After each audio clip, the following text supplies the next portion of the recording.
Sa muli po, ako po ay babati na isang magandang gabi sa inyong lahat, Luzon, Visayas, Mindanao, partikular na sa mga mista na kagaya ko. Gusto ko lang bigyang kasagutan yung tanong sa akin ng isang kasamahan natin sa larangan ng mga plastada. Ang tanong niya kasi sa akin, sabi niya, Idol, tumawag kasi siya sa akin, ano ba ang dapat gawin?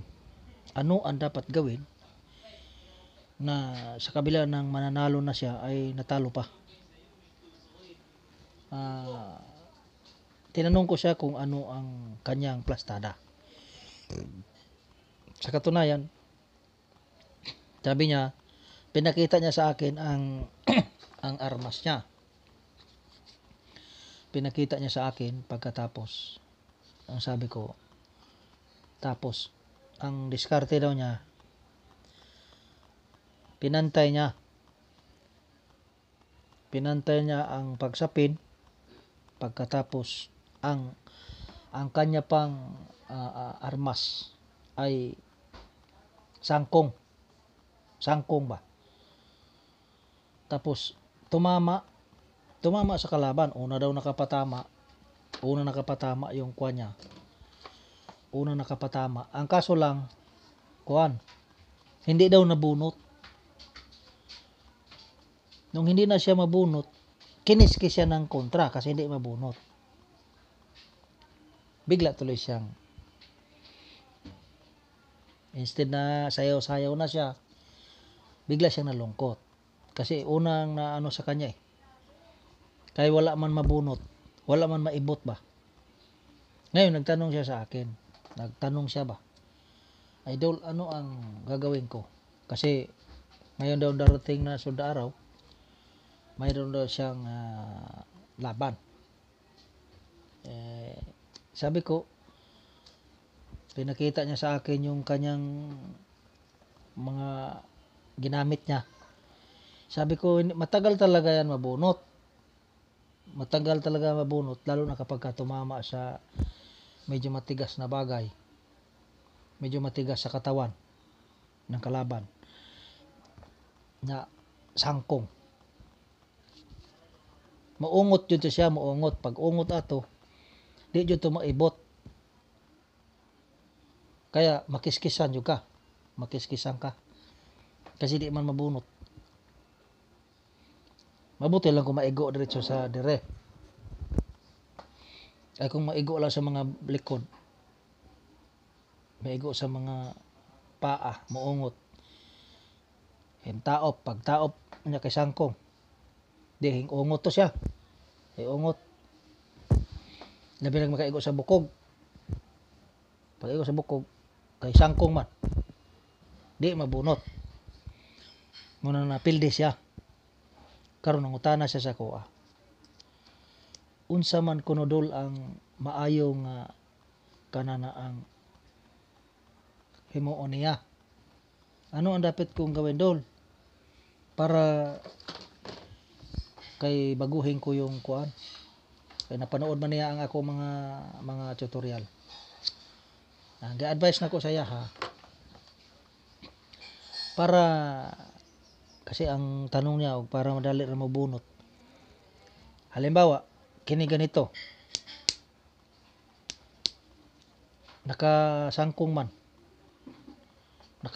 siya. Sabi ko sa kanya, iyang iubos. Bagaan niya sa igbaw. Ganun pa rin ang forma nito. Kaso lang ang pagkuha sa kanya nakaganon. Mataas. Sabi ko, pag kapalan mo ito dito, yuyuko yan siya. Pag yuko niya, pag tumama yan, madali na yan siya mabunot. Pag salpak na doon, madali na siya mabunot. Kaya dili naman siya. Sangkong siya, pero giplastar man mo siya, nakaganon siya. Ay pinlastar mo man siyang ganyan. So kahit na mo salpak dito siya, mo ungot og salpak ka sa sampak siya abot sa punuan. Pag bira niya, madali siyang mabunot kasi nga dili naman siya ganyan. Di man niya kaayo kawit kasi ang kawit ko mo kuan yun na matagas yun na siya mabunot, makuan siya mabunot ba.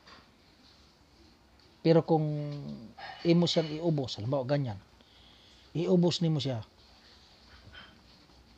Pag iguan wa man ni mabago, hindi man to nabago yung forma.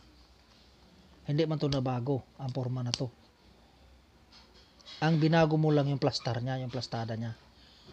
Halimbawa, instead ganyan, nakaganyan. Ito yung tahid. Ito na yung tahid. Sangkong. Iubos mo to. Hindi siya nabago yung forma pa rin. Hindi nabago. Hindi ito nabago. Ang binago mo lang yung forma, yung plastar niya ba? Ang plastar niya. Halimbawa, nagkakaganyan. Yuko mo lang siya ganyan. Madali ito siyang mabunot. Instead na manalo ka tuloy, makiskisan tuloy ikaw. Kay sangkong man ang imo.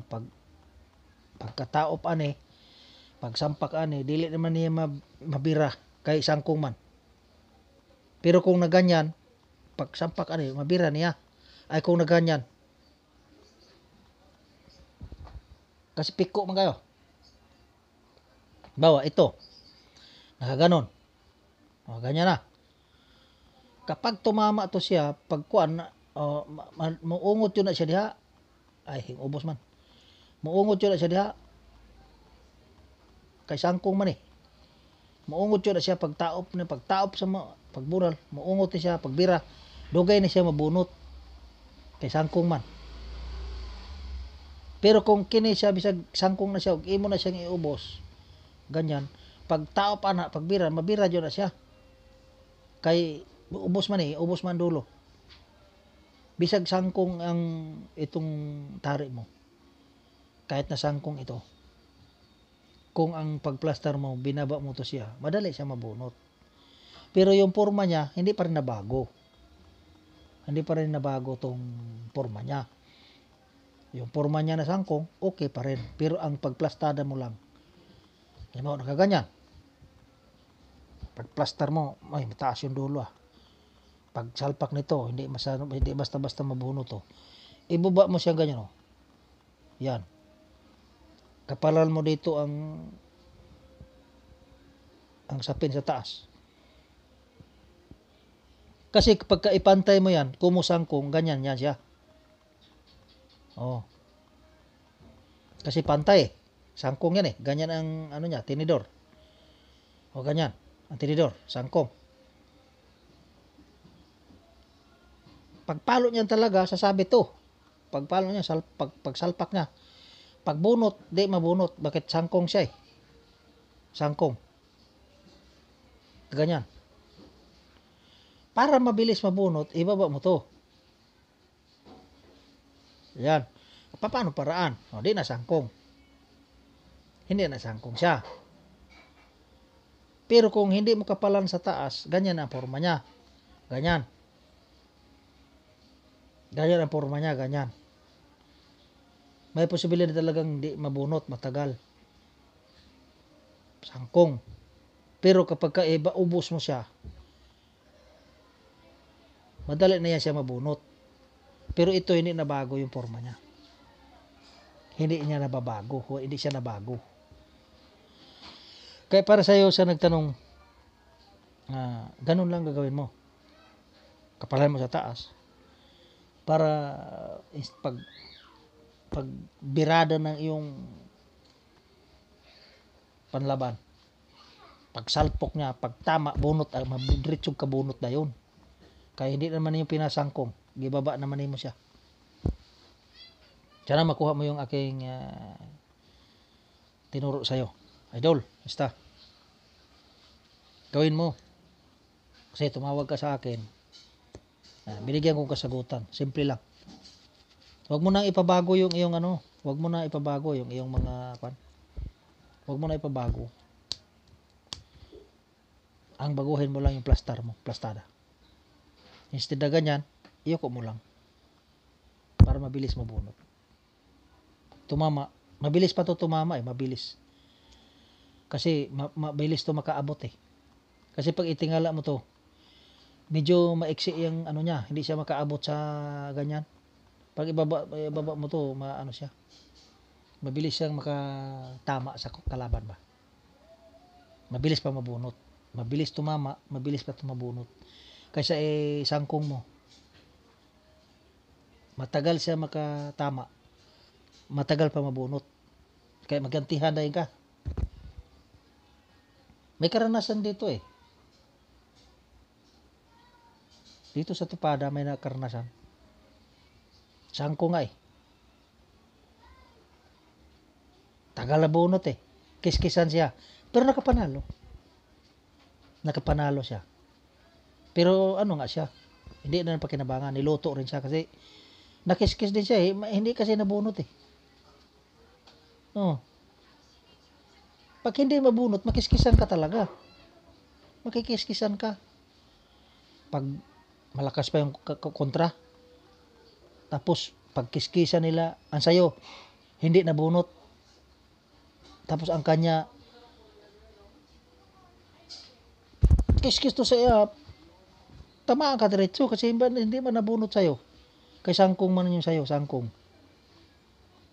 Ang sangkong kasi, pagka kinontrahan niya ng ganyan, una yan sayo bumigay. Kaya matagal man tumabunot talaga itong ganitong sangkong. Matagal mabunot yan. Ano yan siya? Mukawit talaga yan siya doon sa loob. Pero kung iyuko mo to, mabilis lang yan pagsalpak, pak, pak, pak. Hasta kapila matamaan ng imuhang kay magsige mo lang to kabunot, pak, hugot, pak. Labi nagmakiskis ang manok makiskis. Pagbunot, pak, pak.